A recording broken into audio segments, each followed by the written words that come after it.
I just want to talk about fear, low self-esteem, and worry about my kids and about my wife. I wanted to be the protector. I wanted to be the provider of all the needs. Big job, isn't it? Yes, it is a big job. And sometimes I feel so not competent for the job. Well, of course you're incompetent for the job because it isn't your job. In other words, you can't be where they all are. You can't think their thoughts. You can't be their point of attraction. You see, one thing is my kid has autism. And it's one of the things that me and my wife worry so much about it because we don't figure out how to communicate with him, how to help him sometimes. Well, we want to give you something about that because as so often when we encourage someone to talk a little bit, as you just did, so much of what you say answers so much of what you say. Let's just start by addressing this subject of autism. You live in a world where so many people have lost track of who they are, where most are wanting to feel good, but believing they can't under this condition and this condition and this condition. So your culture is working very hard at trying to ramrod conditions so that they can have better feeling responses to those conditions, but it's an impossible task. But they keep trying. In other words, when a child is born, it is born knowing its power and clarity and having its own sense of beingness and really wanting to live its life on its own terms. But it's born, usually, especially in this Western world, into a society that says, well, you're the last one in, therefore you have to keep our rules.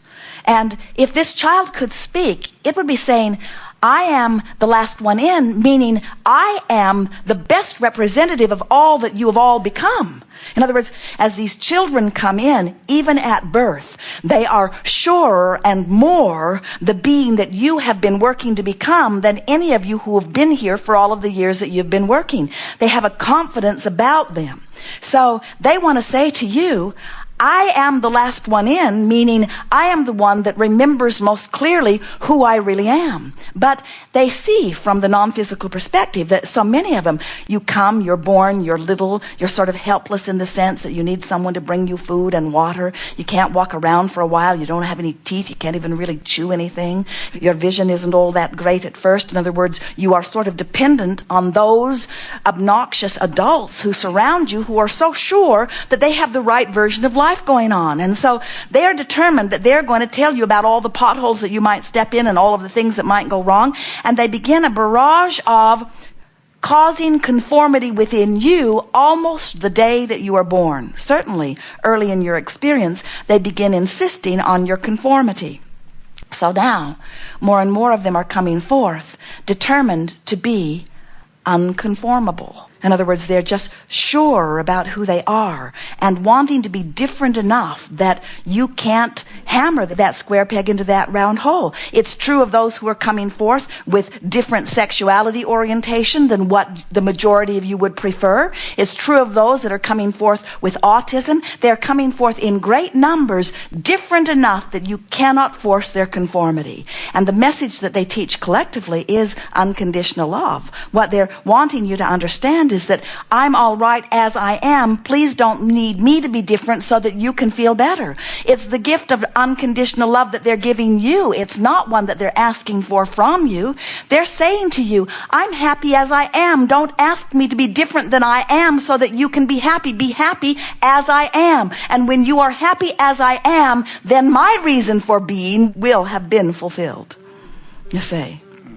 And so then you say, but I worry, how will my child get along in this world? And we want you to understand that when someone is living in this environment, that the contrast that surrounds them is setting up their future experience. And this child who has autism, if he will be left to be who he is, in other words, can you feel the frustration that he feels when you try to drag him to the place that he's not ready or able to go to?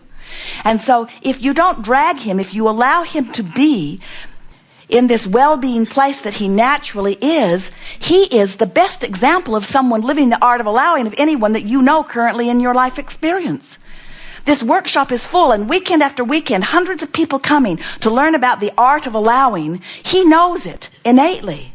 And so you don't need to worry. His life experience is going to cause him to put things in his vibrational escrow, and his innate proclivity to be an allower will mean the universe will always be able to deliver to him what he wants. You're the only one that's using his autism as the excuse to not allow in your experience what you want. He's not doing that, you see.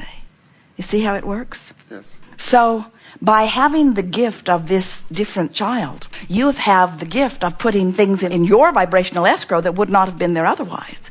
So, you have begun a sort of supersonic expanding, and the fear that you feel is only the indication that you're not keeping up with you.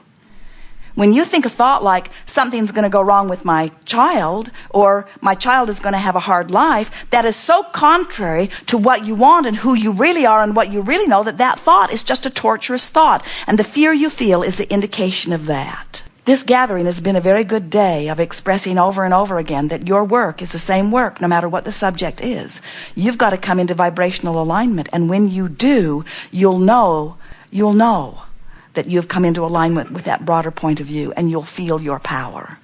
And if you really want to communicate with your child, who is pure positive energy, you've got to get there. And now, here's something even more exciting to think about. You say, I can't communicate with my child because he is not good with language. And we say, he's good at vibrational language. He's good at the language of source. When you look into his eyes, doesn't he speak volumes to you? Mm-hmm. And when you're out there on the raw and ragged edge, it's your inability to communicate with him that's bothering you. It is. You see? So decide now that you're going to communicate with this child vibrationally. You're going to come into alignment with who you are.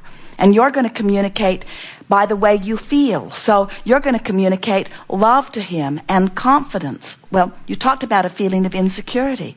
You can't worry and be secure at the same time. They're different vibrations. So as you lean downstream a little more every day, you're going to discover your connection with Source. And as you do that, you're going to have full communication with your child. You're going to be amazed at the conversations that you have.